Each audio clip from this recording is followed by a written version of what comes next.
So all the sons of Israel moved to Egypt during a great famine, and since Joseph was tight with the Pharaoh, he was able to hook them up with a place to live in the region of Goshen. Once settled down there with their families, they wasted no time in be fruitful and multiplying, and within a generation or two, the Israelites had become a considerable population. By then, though, there was a new Pharaoh in charge who didn't know Joseph when he was alive, and he worried that the Israelites would soon outnumber the native Egyptians and perhaps even join forces with their enemies. So he enslaved the Israelites and subjected them to hard labor building store cities. But that just made them be fruitful and multiply even harder out of spite. So then the Pharaoh commanded that all of their newborn males be cast into the Nile River. One Israelite woman, a descendant of Levi, put her 3-month-old son in a basket and hid him among the reeds at a riverbank, and the baby's sister stood nearby to keep an eye on him. Then the Pharaoh's daughter came to the riverbank to bathe and said, "Hey, there's something in the reeds there. Maid, go fetch it for me." "Yes, Your Highness."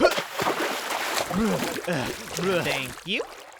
"Aw, look, it's one of those Hebrew babies my dad wants to murder. I'm gonna keep him." "Oh, wow, congratulations, Your Highness. You know, if you need a wet nurse, there are a lot of postnatal Hebrew women without babies right now, for some reason." "Good idea, slave girl. Come to think of it, I don't even know if Egyptian milk works on Hebrew babies. Go fetch me a Hebrew woman." And so the baby's own mother was hired to nurse him, and once the boy was weaned, the Pharaoh's daughter adopted him into the royal family and named him Moses, because, she moseyed out of the water with him. Yeah, okay, the pun in the original Hebrew is a lot better. Anyway, when Moses was grown, he went out and saw his fellow Israelites toiling away at their labor. Man, that sucks. He then happened upon an Egyptian beating a Hebrew slave. Whoa, that sucks even more. So once Moses looked around and saw that nobody was watching, he killed the Egyptian and hid the body in the sand. The next day, he went out again and saw one Hebrew picking a fight with another, and he said to the aggressor, "Hey, chill out, man. Oh, look, it's Mr. High and Mighty. Are you gonna kill me like the Egyptian from yesterday?" And Moses realized that the Pharaoh would soon find out about the murder he did, so he fled from Egypt. He ended up in the land of Midian, which is over here-ish, and sat down at a well. 7 sisters came by then to draw water for their sheep, but the local shepherds tried to scare them off. Moses came to the girls' defense, manly man that he was, and after their assailants fled, he drew water for their flocks. The girls then brought him home to meet their father, the priest of Midian. "Well, hi there. The name's Ruel, but my friends call me Jethro." "Nice to meet you, Jethro." "We're not there yet." "Oh, sorry." Meanwhile, back in Egypt, the pharaoh died and a new one came into power. But unfortunately, his policies regarding the enslavement of the Israelites were more or less the same. And the poor Israelites cried out to God in anguish. And God said, "Oh yeah, didn't I make a covenant with their ancestor Abraham like 600 years ago and say they would become a great nation in the promised land? I should probably get on that." Meanwhile, Moses married Jethro's daughter Zipporah and spent the next 4 decades working as a shepherd for his father-in-law. One day, he led his flock to a holy mountain named Horeb, but its friends call it Mount Sinai, and there Moses came upon a burning bush. That bush is on fire, but it's not being consumed by the flames. Wait, am I about to experience a theophany? Moses! Here I am. Alright, first off, you should know that you're standing on holy ground. So unless you're looking to get smited, I'd step back and take off those sandals. Thank you for the warning, Mr. Divine Bush.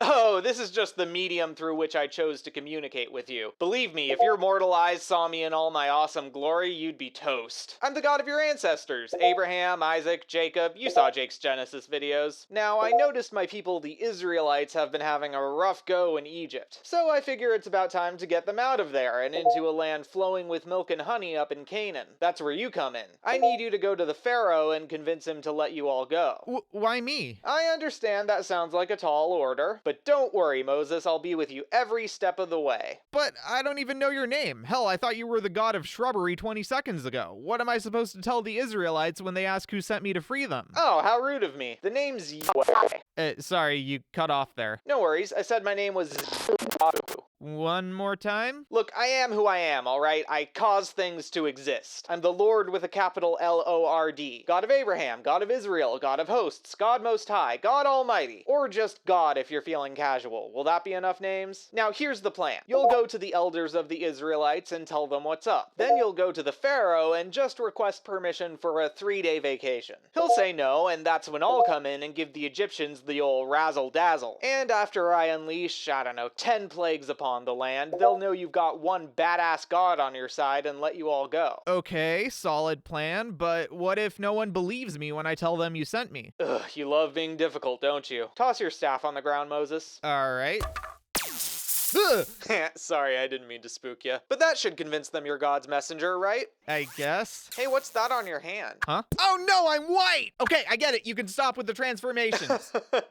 Sorry, I'll stop. But if they still need convincing, just take some water from the Nile and I'll turn it into blood. That one always works. Look, Mr. the Lord in all caps, I'm sure you're a very powerful god and I'd love to help, but I just don't think I'm the right guy for the job. It sounds like a lot of public speaking and I've never been good at doing words. My mouth will just make a mess of the whole thing. Dude, I invented mouths. I think yours will do just fine. No, you don't understand. I'm of uncircumcised lips. Why would you circumcise someone's lips? That's the worst thing I've ever heard. See, that's exactly what I mean. You don't want me as your spokesman. I'll say more weird shit like that. You gotta send someone else. Oh my me, you're impossible. Hold on just a minute.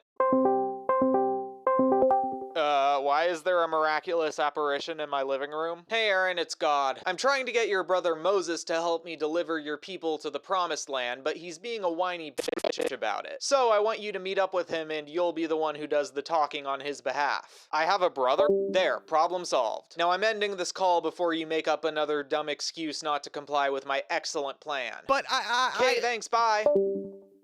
Prophets, man. Like they don't even hear me unless I tell them 5 frickin' times.